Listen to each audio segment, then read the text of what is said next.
Sveiki draugai. Taigi, šiandien tęsiant Antano temą. Na, tikriausiai nepaslaptis, apie kokį Antaną kalbame. Na ir visgi pasirodo, jog Antanui tikrai buvo širdies smūgis. Tai yra infarktas. Tiesiog užsikimšusi kraujagyslė. Jo žodžiais, o jisai buvo išėjęs į eterį, jog jisai nežino tiksliai, kuri kraujagyslė ir ten tokių kažkokių operacijų nebuvo, per ranką buvo įvesta kažkas ir tiesiog stentas ar kas kaip vadinasi įstatyta, kad praplėsti tikriausiai.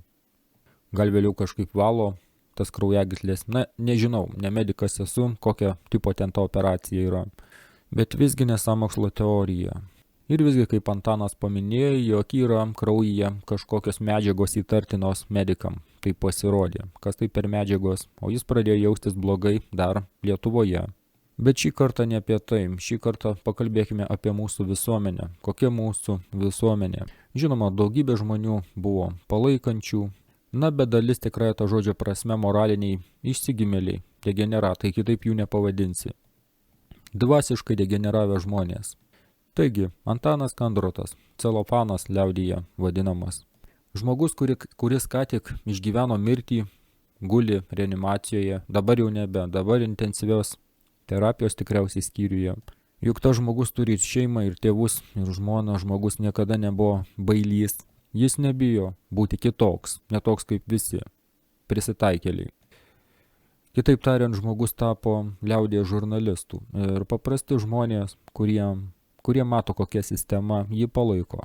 Na ir būkime atviri, žmogus ir pats finansiškai pasiturintis. Jis galėtų to ir nedaryti. Galėtų taip pat būti prisitaikėlis.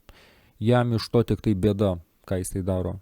Žmogus, kuris mato, kokia pas mus vadinama politika ir tiesiog jisai prieš ją ėjo taip, kaip mokėjo. Mąstančiam žmogui nepaslaptis, kad tiksliau prieš Antaną buvo fabrikuojamos tokios bylos daugiau politinės krypties. Švelniai tariant susidorojimas su žmogumi, netinkančiu elitui. Vienas žmogus teisingai pasakė, kad šie procesai yra prieš pavardę, o ne prieš nusikalstamas veikas. Kada mes žmonės tokie tapome, bet bent jau dalis visuomenės. Aš tokių komentarų prisiskaičiau, tai tikra moralinių išsigimėlių gauja. Atrodo, į nuotrauką žiūri, žmonės suaugę, turi šeimas taip pat. Kada Lietuva pasiekė tokį dugną? Kai žmogaus nelaimė liga iššaukia ne empatiją, o gyvulišką neapykantą vien dėl to, kad jis masto kitaip. Neina kartu su gauja. Kokiais laikais, draugai, pradėjome gyventi? Ir tie žmonės tikriausiai gal dar yra tikintys, eina į bažnyčią ir taip toliau. Geras yra pasakymas, atleisk jiem Dieve, jie jau nebežino, ką daro. Dieviškoji žmogaus sielos esmė apleido juos. Na, bet tikrai yra toks veikėjas, kuris šaudo ten jo nuotrauką, jie grasina jam, jo šeimai. Kažkaip aš pažiūriu tai vieną akim, stengiuosi juos tokius net nežiūrėti, bet man nekyla mintis ant jų kažką tokio sakyti. Stengiuosi apie tai nemastyti, atrodo suaugęs žmogus, tai supranti. Bet yra tokia armija, visa gauja žmonių, kurie atrodo ir suaugę, bet elgiasi kaip nesubrendę snargliai, kaip kitaip tariant. Tai va, draugai, beje, dabar tame pagrindinėme kanale bus dar keletas įrašų, dar bandysiu pakovoti. Gal ką nors pavyks, nes dar turiu laiko teikti apeliacijai. Bandysiu išjudinti, taip sakant, vandenis, galbūt dar kanalas nebus užblokuotas, prarastas.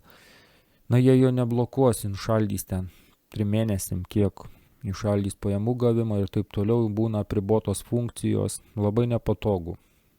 Todėl dar pažiūrėsime, dabar pagrindinėme kanale dar bus keletas įrašų. Pabandysiu kuo greičiau juos padaryti, nes reikia naujų įrašų. Šiek tiek pasitariau ir, žodžiu, iki greito, draugai. Dėkui, kad žiūrėjote. O Antanui stiprybės ir tegu sveiksta. Linkime greičiau pasveikti.